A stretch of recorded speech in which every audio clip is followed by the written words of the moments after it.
What's the goal? To stay lean and muscular at the same time. Isn't it, Coach?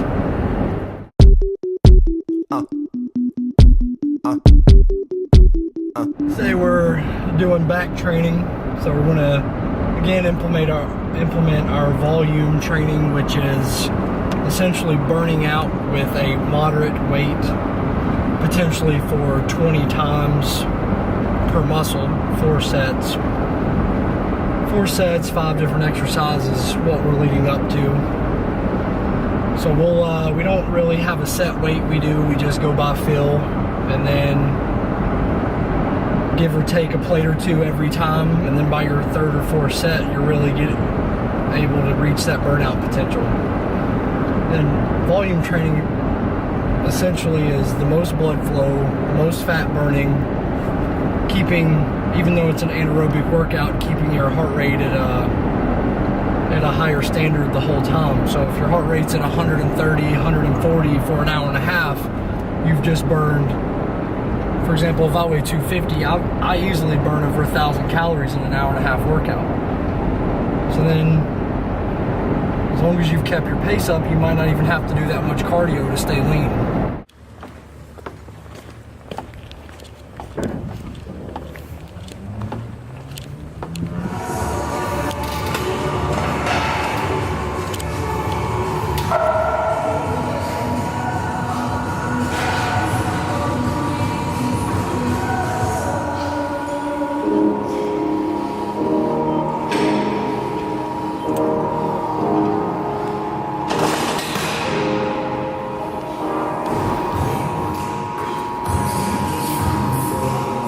This is working on thickness. So people have set exercises for each muscle, but they don't really know what works what. So this is more of a general thickness movement to get a lot of blood flow. So when we do start isolating things, we've already warmed up a lot of areas. Certain things people aren't really conscious of. They just do pull downs or a row and they don't understand why. They see it on YouTube or they've read it in a magazine. They don't know why that works for that muscle. So you break it down from a fundamental standpoint of getting more strategic and hitting the back certain pieces at a time. But your body has some of these machines that are great at doing that.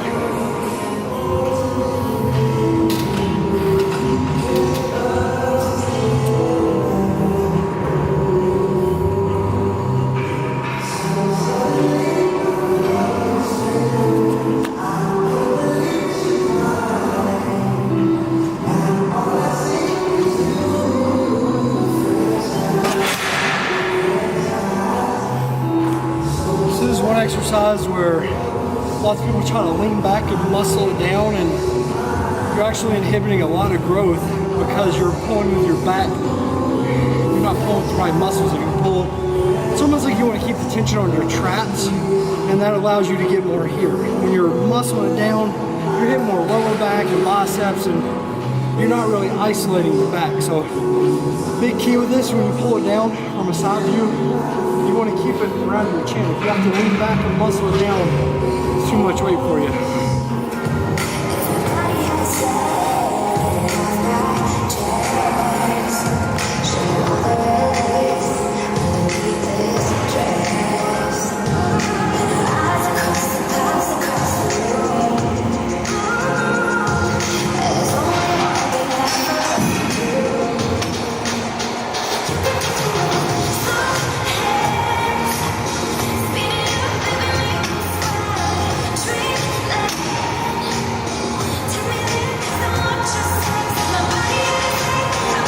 On this exercise, you want to focus on pinching back your shoulders so you use more of your back muscles instead of bringing down with your arm muscles.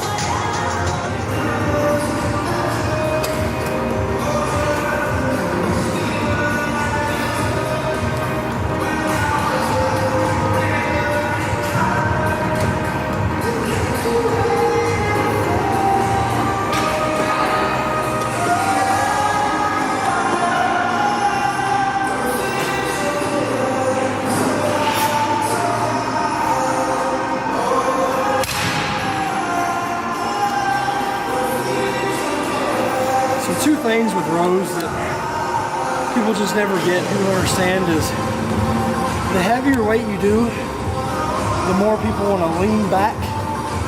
So that's fine.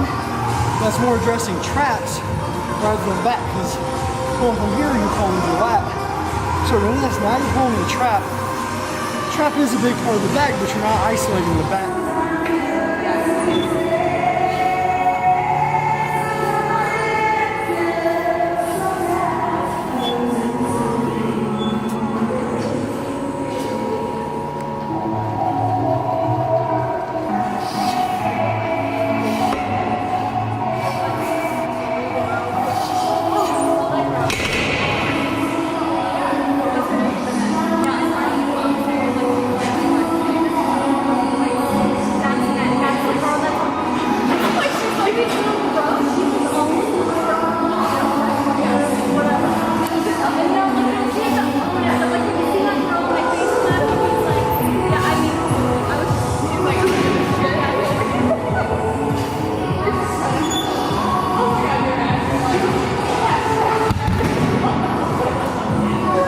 Headphones got in the way, couldn't finish those. Let me give it about 5 or 10 more seconds to go again.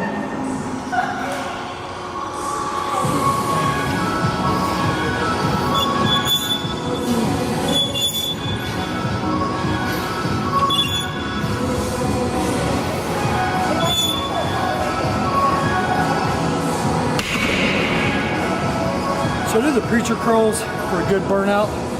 Something really magical about a slow preacher curl with heavier weight.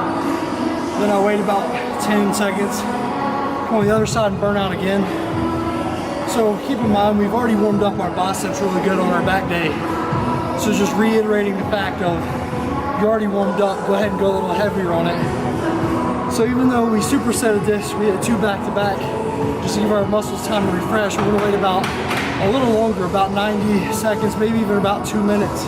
Before we can burn out again, to let the muscles refresh so we can get as many reps on the next set as we can.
So a big ass question is, oh, you got big forearms, what do you do for forearms? Well, I don't ever isolate forearms at all. I mean, if we did 16, 20 sets of some pretty medium weight with burnout on back, and then you do it on biceps, your forearms are always gripping, your forearms are always doing something. So I've never had to work forearms just because of, I guess, the intensity of the workouts. You know, here, one thing I like doing is, it's the most simplest thing is just to actually turn your arm while you're curling. Another thing is actually hit the 2-in-1 because people have problems getting a bigger peak. And I felt, you know, turning it, you're actually more isolating the peak too, as well as your forearm. So just as simple as, I went a little faster with those because I went heavier, but keep in mind, I didn't just drop the weight. Even when I was going, I was still trying to keep pressure. If you can't keep pressure on it and you're slinging it around, it's too much weight. You know, I see people all the time curling 60, 70 pounds and they're, I mean, just, why? Your arms aren't growing like that. So it's just the smallest things. It's really the time under tension, which is not only are you flexing hard, you're having good weight, you're burning out, but did that set take 10 seconds or did that set take 30 seconds? And did you do 5 sets or did you do 20 sets? So if you do 10 sets of, 15 seconds, you didn't get much isolation on those muscles. But if you could you know, slow down your reps, flex it really hard, and you got more seconds on, even 5 seconds on each set. You know, it's something people don't really think about, but when you're doing 20 sets and you get 5 extra seconds, that's a whole other minute or more of duration on each workout. So it's more isolation, it's more blood flow, it's more fat burning. You know, I don't really change up my workouts. Even when I'm, you know, right now I'm kind of fluffy, 8-9% body fat, but even when I'm down sub 4%, I do the same exact exercises and same exact reps. However, I lighten my weight if I'm not as strong. Weight is always the variable. You know, even if you're on point with your diet, every day you're not going to be as strong, you might not have gotten much sleep, so you just go off the feel. Always changing the weight up, but you're always pushing yourself to, after you warm up, to always really burn out to that extreme. So even when I'm super lean, I can drop the weight, but I'm still getting that intensity of burning out, getting a higher heart rate, which inevitably burns more fat. So I'm not saying don't do cardio, but when you're working out at that extreme, your diet's on point, your cardio, you could actually get away with doing a lot less.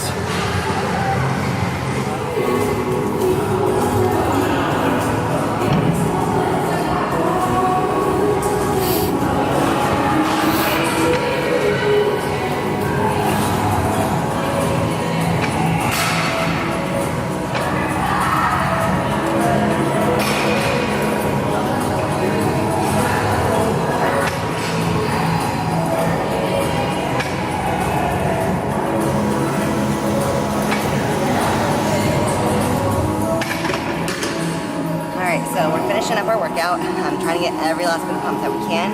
It's been a great back and by day, and we hope that you join us for the next video.